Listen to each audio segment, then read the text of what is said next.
Despite its religious veneer, Islam can easily be defined and understood by one non-religious word: tribalism. This is key.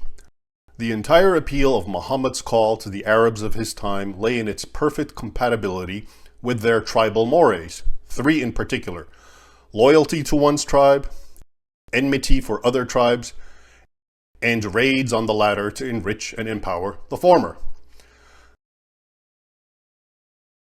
For 7th century Arabs, and later tribal and pastoral peoples such as the Turks and Tatars, or Mongols, who also found natural appeal in and converted to Islam, the tribe was what humanity is to modern people. To be part of the tribe was to be treated humanely. To be outside the tribe was to be treated inhumanely, period. Muhammad reinforced this ancient dichotomy of tribalism, but by prioritizing religion over relatives.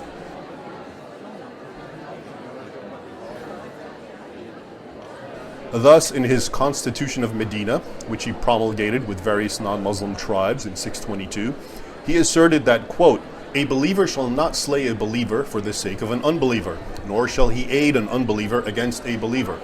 Moreover, all Muslims were to become, quote, friends one to the other, to the exclusion of outsiders," unquote.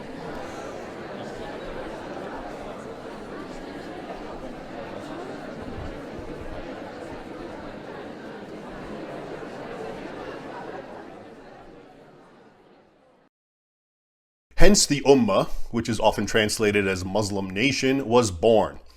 Etymologically connected to the word mother, the Ummah came to signify the Islamic supertribe, a sort of universal tribe that transcends racial, national, and linguistic barriers, encompassing any and all who identify as Muslims. And its natural enemies remained everyone outside of it. Again, this is basic tribalism 1.0, though as mentioned with a religious covering or veneer. Or consider the Islamic doctrine of al-wala wal-bara, which I talk about often, which is translated as loyalty and enmity or love and hate. Muhammad preached it, and the Quran commands it. Taken together, for example, Quran 58:22 and 64 call on all Muslims to renounce and disown their non-Muslim relatives, quote, even if they be their fathers, their sons, their brothers, or their nearest kindred, end quote, and to feel only enmity and hatred for them until they believe in Allah alone, that is, until they become Muslim. Check out those verses sometime, assuming your English Quran translation is an honest one. Anyway, those two verses, Quran 58:22 and 64, are referring to a number of Muhammad's close companions who, according to Islamic history, renounced and eventually slaughtered their own non-Muslim relatives as a show of their loyalty to Allah, Muhammad, and the believers. Examine Ibn Kathir's tafsir of Surah Al-Mujadila, verse 22. This ayah was revealed during the Badr robbery when Abu Ubaidah killed his own father. Likewise, Abu Bakr as-Siddiq, the first rightly guided caliph, almost killed his non-Muslim son, Abdurrahman. Similarly, Musab bin Umair is said to have slain his brother, Ubayd bin Umair, while Umar reportedly killed one of his relatives. Additionally, figures such as Hamza, Ali, and Ubaidah bin al-Harith also took the lives of close family members. For more on al-wala wal-bara, see my 60-page translation of Dr. Ayman al-Zawahri's treatise on this doctrine in my 2007 book, The Al-Qaeda Reader. At any rate, from here we come to the natural origin of jihad. Tribalistic blood ties were exchanged for religious ones.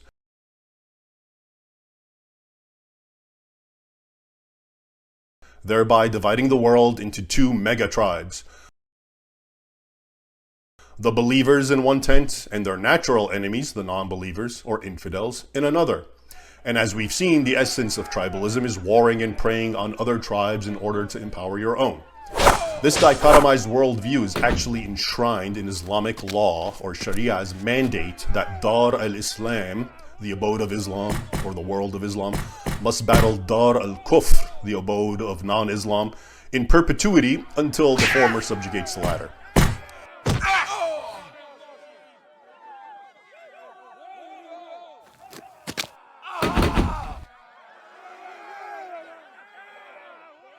In, for example, the Encyclopedia of Islam, we read under the entry for jihad that, quote, "The spread of Islam by arms is a religious duty upon Muslims in general. Jihad must continue to be done until the whole world is under the rule of Islam. Islam must completely be made over before the doctrine of jihad can be eliminated."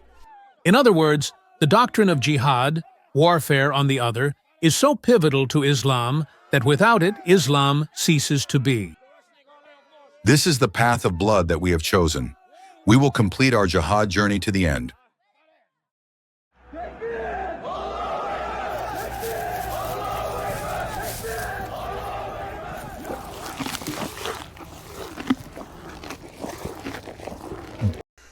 Islam's apotheosis or deification of tribalism also explains why tribal societies other than the Arabs also gravitated to and found Islam appealing. Consider the Turkic people's oldest epic, the Book of Dedi Korkut. Although newly converted to Islam, the Turks of this epic regularly engage in pagan practices banned by Islam. They eat horse meat, drink wine and other fermented drinks, and their women are, in comparison to Muslim women, relatively free and independent. It's only in the context of raids on the other, on the infidel, a smooth and easy transition from raids on the tribal outsider, that Islam finally becomes evident in their lives. Here, for example, is a typical pre-battle boast from the Turks of the epic. I shall raid the bloody infidel's land. I shall cut off heads and spill blood. I shall make the infidel vomit blood. I shall bring back slaves and slave girls. Here is another typical account of these new Turkish converts' pious exploits. Quote, "They, the early Turkic converts, destroyed the infidel's church. They killed its priests and made a mosque in its place. They had the call to prayer proclaimed. They had the invocation or the shahada recited in the name of Allah Almighty. The best of the hunting birds, the purest of stuffs, the loveliest of girls they selected."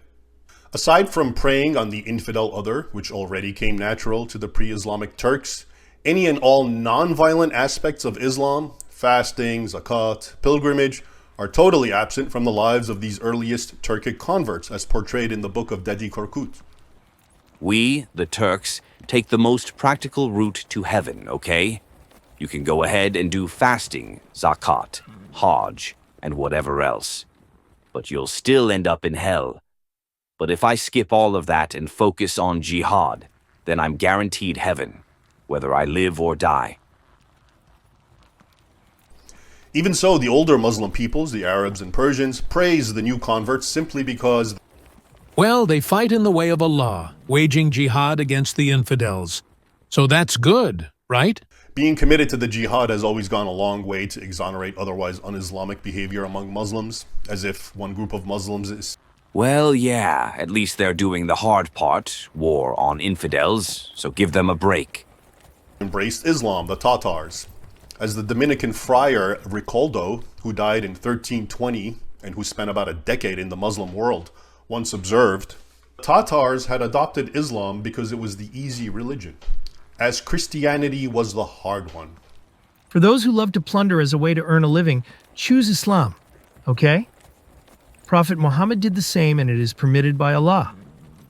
You need to understand that we embraced Islam because it offers the best way to make a living, by plundering and robbing the infidels to please Allah. That's the key point.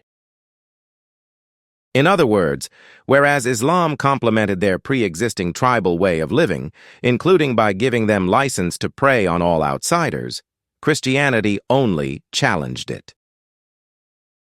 So it is that Muhammad's most enduring contribution to world history is that in repackaging the tribal mores of 7th century Arabia through a theological paradigm, he also deified tribalism into a sort of hyper-tribalism, causing it to outlive its historic setting and dramatically spill into the modern era.